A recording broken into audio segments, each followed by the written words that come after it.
Saudara-saudariku yang terkasih, ternyata saudari kita YL masih melanjutkan pertanyaannya seputar perkawinan ganda. Dia bertanya begini, Pastor Postinus, terima kasih atas jawaban pastor terhadap pertanyaan saya seputar perkawinan ganda. Tetapi saya masih memiliki pertanyaan pastor.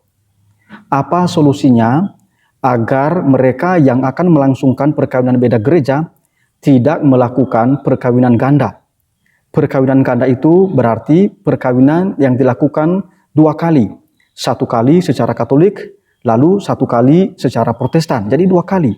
Nah, apa jawaban saya terhadap pertanyaan kedua dari saudari kita YL ini? Marilah kita ikuti.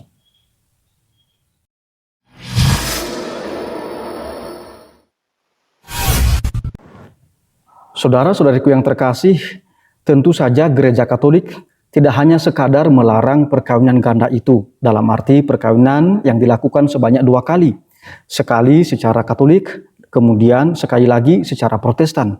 Tidak hanya melarang perkawinan ganda ini, tetapi gereja Katolik juga menawarkan solusi-solusi. Tentu saja solusi ini ditawarkan oleh gereja Katolik supaya umat Katolik memelihara imannya, setia di dalam ajaran gereja Katolik. Nah, ini tujuan yang sangat penting.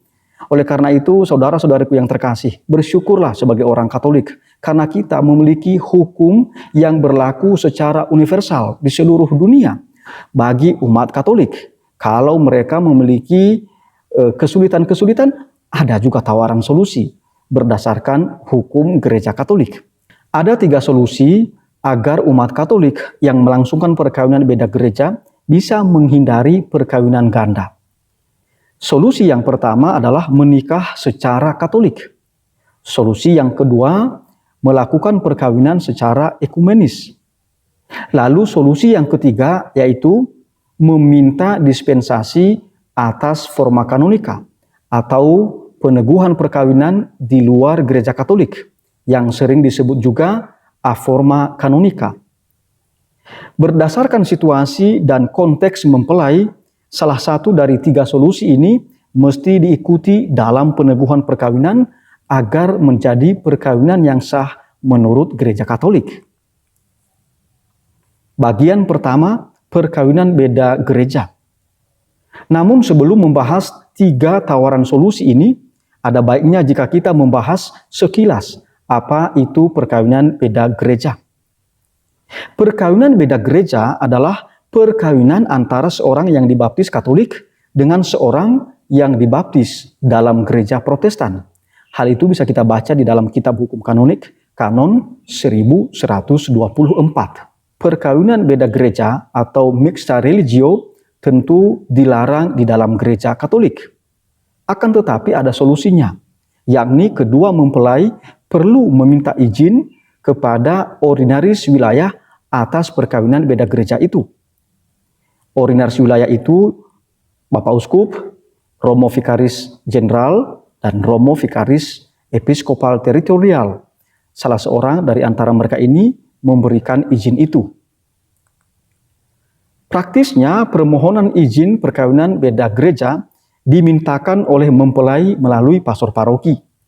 Kemudian pastor paroki atau pastor yang mengurus perkawinan tersebut mengurus permohonan izin itu kepada ordinaris wilayah. Izin atas perkawinan beda gereja akan diberikan oleh uskup atau vikaris jenderal atau vikaris episkopal teritorial jika pihak Katolik bersedia memenuhi persyaratan sebagaimana dituntut dalam Kanon 1125. Di dalam kanon itu ada 3 persyaratan yang harus dipenuhi oleh orang Katolik. Yang pertama, dia menyatakan bahwa sekuat tenaga menjauhi bahaya meninggalkan iman Katolik. Jadi dia harus setia di dalam iman Katolik. Dan dia juga rajin di dalam gereja Katolik, memenuhi kewajiban-kewajibannya di dalam gereja Katolik. Lalu yang kedua, dia berusaha sekuat tenaga untuk membaptiskan anak-anaknya secara Katolik. Lalu yang ketiga, dia juga berusaha sekuat tenaga untuk mendidik anak-anaknya secara Katolik. Di dalam Kanon 1125 ini ditegaskan pula bahwa hendaknya diberitahukan janji-janji pihak Katolik ini kepada yang bukan Katolik, supaya sejak awal sebelum melangsungkan perkawinan, pihak yang bukan Katolik sudah tahu apa yang menjadi kewajiban dari pihak Katolik, sehingga nanti dia juga tidak menghambat pihak Katolik untuk melaksanakan kewajibannya, melaksanakan janjinya yang sudah dia ungkapkan di hadapan Allah melalui kehadiran pastor dan juga umat yang hadir di dalam perkawinan itu. Selain itu, kedua mempelai mengikuti kursus persiapan perkawinan supaya mereka tahu apa yang menjadi tujuan perkawinan Katolik dan juga apa saja hal-hal esensial dan fundamental terkait dengan perkawinan Katolik, supaya nanti mereka bisa melaksanakan tugas mereka sebagai suami dan istri dan sebagai orang tua bagi anak-anak. Saudara-saudariku yang terkasih, tentu saja pastor paroki atau pastor yang berkarya di paroki memiliki tanggung jawab untuk memastikan bahwa pihak Katolik sungguh-sungguh melaksanakan janjinya sebagaimana diatur di dalam kanon 1125 tersebut. Lalu bagian yang kedua, 3 solusi. Berikut ini kami jelaskan 3 tawaran solusi untuk menghindari perkawinan ganda, khususnya dalam perkawinan beda gereja. Solusi yang pertama yaitu menikah secara Katolik. Umat Katolik wajib menaati tata peneguhan perkawinan sebagaimana diatur di dalam Kitab Hukum Kanonik 1108 dan 1117. Dalam kanon ini, umat Katolik mesti menikah secara Katolik, yakni di hadapan saksi resmi atau testis qualificatus dan di hadapan 2 saksi atau testes communes, serta dilangsungkan di gereja Katolik dan ritus peneguhan perkawinan secara Katolik. Mereka yang termasuk saksi resmi yaitu Bapak Uskup, para romo, atau diakon yang diberikan delegasi. Ahli hukum gereja dari Madrid, Spanyol, Profesor Rafael Navarro Valls dalam buku Codice di Diritto Canonico 2004 menjelaskan bahwa tugas saksi resmi adalah meneguhkan perkawinan kedua mempelai berdasarkan ritus gereja Katolik. Jadi Bapak Uskup atau romo atau diakon yang diberikan delegasi menjadi peneguh perkawinan. Menurutnya, saksi resmi itu atau peneguh perkawinan mesti menjalankan tugasnya secara aktif. Artinya, saksi resmi atau peneguh perkawinan harus meminta kedua mempelai untuk saling menyatakan kesepakatan nikah secara publik di hadapan Allah dan di hadapan gereja. Saksi resmi itu juga menerima kesepakatan kedua mempelai dalam nama gereja Katolik dengan menyatakan, kalian telah menyatakan kesepakatan nikah di hadapan Tuhan dan gereja. Karena itu, yang dipersatukan oleh Allah tidak boleh diceraikan oleh manusia. Hal itu dibahas di dalam buku Codice di Diritto Canonico yang ditulis oleh Rafael Navarro Valls, halaman 744. Solusi yang kedua, perayaan perkawinan secara ekumenis. Harus ditegaskan bahwa solusi ini hanya dilakukan jika tidak memungkinkan menaati perkawinan secara Katolik, yaitu solusi yang pertama tadi. Perayaan perkawinan secara ekumenis berarti perayaan perkawinan antara mempelai baptis Katolik dan baptis Protestan di hadapan pelayan Katolik, uskup, romo atau diakon, dan pelayan Protestan, bapak pendeta atau ibu pendeta, dengan ketentuan bahwa pelayan Katolik, uskup atau romo atau diakon yang diberikan delegasi yang meminta dan menerima kesepakatan nikah kedua mempelai. Mesti diingat bahwa perayaan perkawinan secara ekumenis yang dilaksanakan di gereja Protestan hendaknya dimintakan izin kepada ordinaris wilayah tempat dirayakannya perkawinan tersebut. Contoh formulir permohonan izin perkawinan ekumenis bisa dilihat di dalam buku Ketentuan Pastoral Keuskupan Regio Jawa tahun 2016, khususnya di dalam halaman 163 sampai 164. atau dalam ketentuan pelaksanaan reksa pastoral atau KPRP Keuskupan Agung Medan di dalam halaman 246 sampai 247.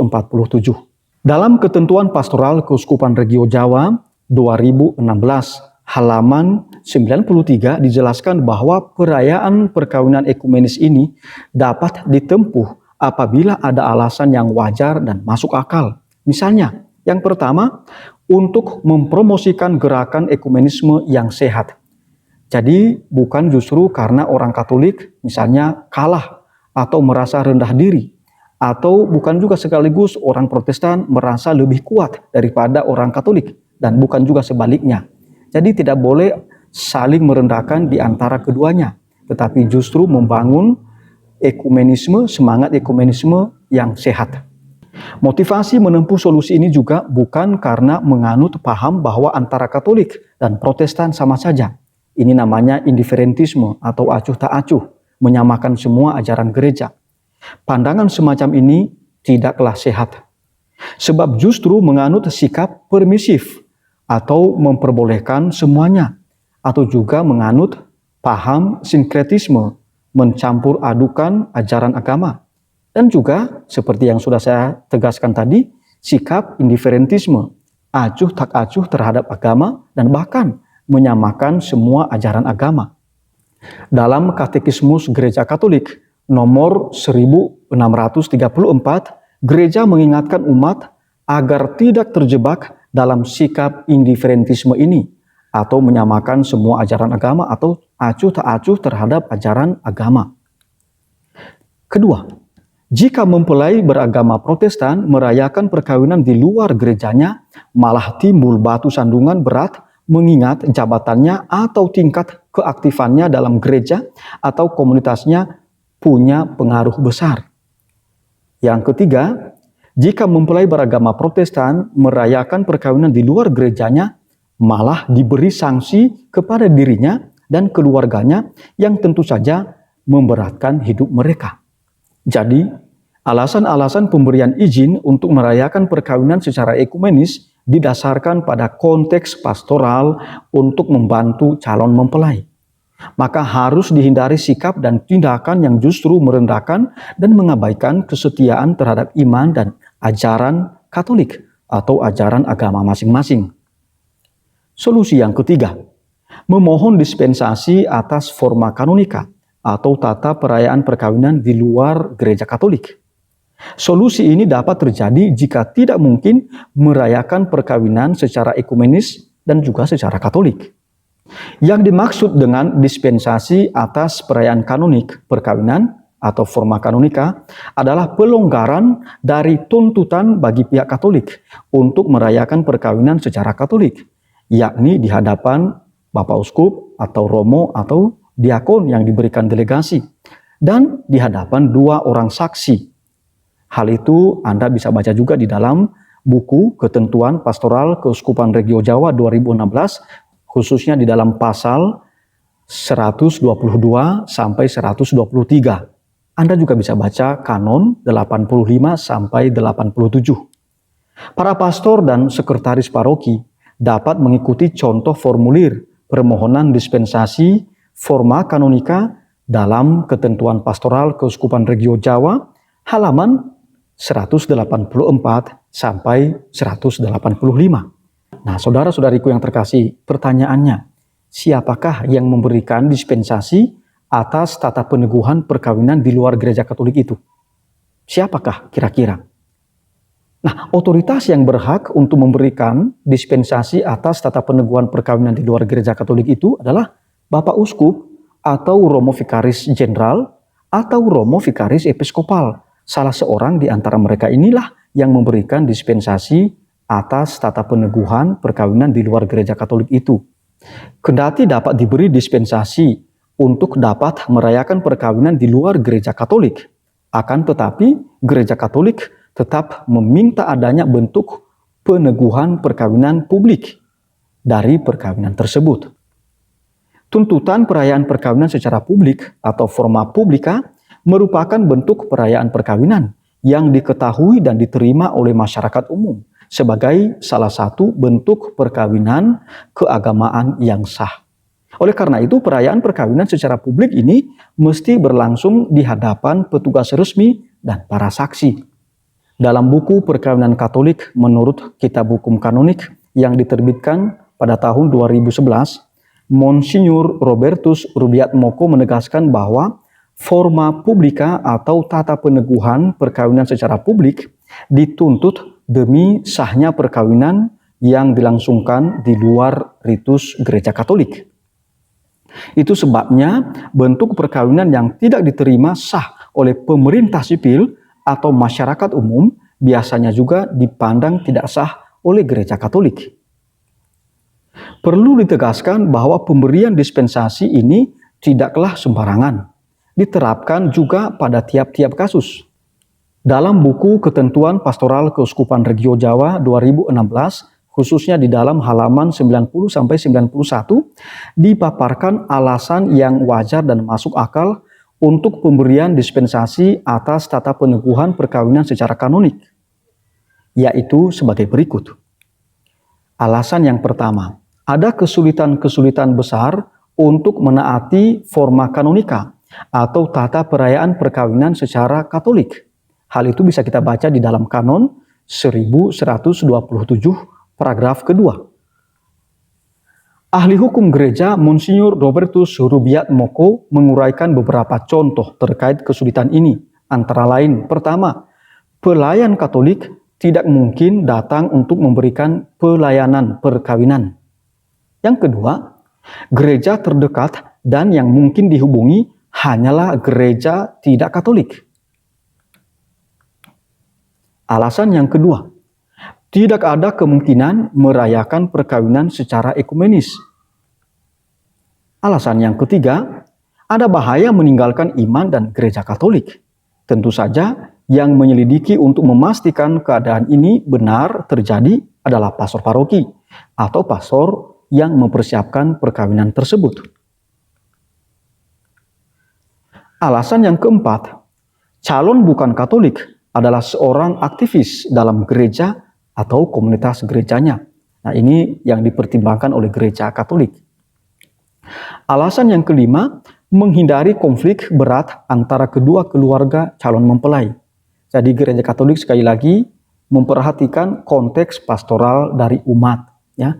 Maka gereja Katolik itu sangat luar biasa karena justru memberikan solusi jika calon mempelai itu menghadapi kesulitan-kesulitan besar. Alasan yang keenam, demi nama baik keluarga pihak bukan Katolik. Misalnya, orang tua dari mempelai bukan Katolik memiliki kedudukan penting di dalam gerejanya. Alasan yang ketujuh yaitu mendapatkan persetujuan dari kedua orang tua. Alasan yang kedelapan, pengakuan komitmen religius dari non-Katolik, bahwa dia juga tidak akan menghambat pihak Katolik untuk menjalankan imannya sebagai orang Katolik, dan juga sekaligus menjalankan kewajiban-kewajibannya di dalam gereja Katolik. Dia memiliki komitmen itu. Sebenarnya alasan-alasan yang wajar dan masuk akal ini dibahas juga dalam pedoman penerapan prinsip-prinsip dan norma-norma tentang ekumenisme, atau di dalam bahasa Inggris, Directory for the Application of Principles and Norms on Ecumenism, khususnya dalam artikel 154. Dokumen ini dikeluarkan oleh Dewan Kepausan untuk mempromosikan Persatuan Kristen pada tanggal 25 Maret tahun 1993 dan juga disetujui oleh Bapak Paus Yohanes Paulus II. Selain itu, alasan-alasan pemberian dispensasi atas tata perayaan perkawinan di luar gereja Katolik dipaparkan juga secara sederhana di dalam sebuah buku yang berjudul Exegetical Commentary on the Code of Canon Law, volume ketiga, buku kedua, yang ditulis oleh A. Marzoa dan kawan-kawan, khususnya di dalam halaman 1512 sampai 1513. Jika mengamati paparan di atas, sangat jelas bahwa gereja Katolik berusaha hadir memberi solusi manakala umat menghadapi situasi dan kesulitan tertentu. Gereja Katolik tidak berniat memperumit dan mempersulit umat. Hal ini perlu ditegaskan oleh karena adanya kecenderungan beberapa umat yang menyebarkan bahwa ketiga solusi di atas justru mempersulit dan memperumit umat. Ini tidak benar. Dan seharusnya kabar semacam ini juga tidak disebarkan. Ya. Ada banyak orang Katolik yang akhirnya tidak datang ke gereja Katolik karena mereka menganggap bahwa solusi-solusi yang ditawarkan oleh gereja Katolik itu rumit. Padahal sebenarnya tidak. Karena justru pastor di paroki membantu calon mempelai membereskan perkawinannya. Nah, ini yang harus dicatat, gitu ya. Melalui solusi-solusi ini justru gereja Katolik berupaya menjaga keharmonisan antara pemeluk Katolik dengan Protestan. Bahkan mempromosikan ekumenisme yang sehat, persaudaraan yang sehat. Kendati demikian, gereja Katolik tetap menyatakan komitmennya untuk menyadarkan umat beriman agar mereka setia memeluk iman mereka masing-masing, baik dalam kata dan perbuatan, maupun dalam mempertahankan identitas dan menjalankan aktivitas sebagai pengikut Kristus. Saudara-saudariku yang terkasih, itu saja jawaban saya terhadap pertanyaan kedua dari saudari kita IL ini. Dan semoga Anda juga yang mendengarkan paparan saya ini terbantu jika Anda menghadapi kasus yang sama. Tuhan memberkati. Amin.